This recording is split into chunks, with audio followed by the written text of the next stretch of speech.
পরিবেশ বান্ধব পুজো মণ্ডপ তৈরি হচ্ছে কাটোয়াতে। এবারের ভাবনা অন্দরমহল। কাটোয়ার গৌরাঙ্গপাড়া দুর্গাপুজো কমিটির পুজোয় রয়েছে পরিবেশ রক্ষার বার্তাও। কাটোয়ারি শিল্পীদের ভাবনায় গড়ে উঠছে এই পুজো মণ্ডপ। 50 বছরে পদার্পণ করলো গৌরাঙ্গপাড়া দুর্গাপুজো কমিটির দুর্গাপুজো।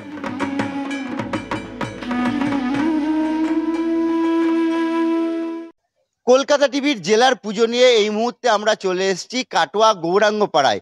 এই গৌরাঙ্গপাড়ার এবছরের পুজোর থিম হলো অন্দরমহল, যে থিমের পুরোটাই তৈরি হচ্ছে পরিবেশ বান্ধবকে সামনে রেখে। এবং এই যে পরিবেশ বান্ধবের যে কাজকর্মগুলো হচ্ছে পুরোটাই কিন্তু বাঁশের কাজ হচ্ছে, এবং তাতে যে রং ব্যবহার করা হচ্ছে সেই রংটা কিন্তু পরিবেশ বান্ধব রং। এবং এই মুহূর্তে আমার সঙ্গে রয়েছে যে এই শিল্পী, মূল যে এই বিষয়ে যে কাজটা তুলে ধরছে সেই শিল্পী, তার সঙ্গে একটু কথা বলে নেবো।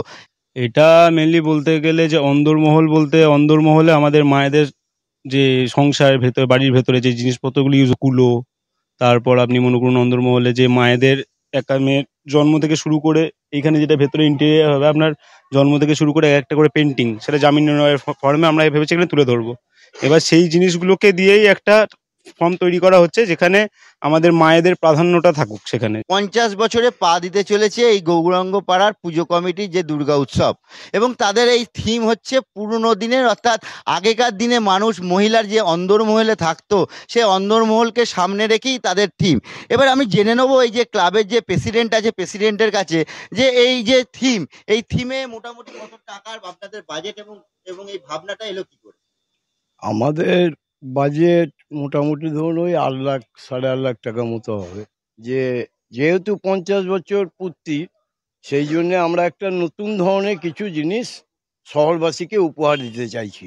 আমি যেহেতু 50 বছর পূর্তি, সেহেতু শহরবাসীকে নতুন কিছু একটা উপহার দিতে এই ক্লাবের উদ্যোক্তারা কিন্তু মেতে উঠেছে। শিল্পী অনুরাগের হাতের ছোঁয়ায় ফুটে উঠছে গৌরাঙ্গপাড়ার এই দুর্গাপুজো কমিটির এই মন্দির যে আছে, মন্দির চত্বর। এবার দেখার বিষয়, জেলা শারদ উৎসবের যে পুরস্কার, সেই পুরস্কার এবছর এই কমিটি ছিনিয়ে নিতে পারে কিনা।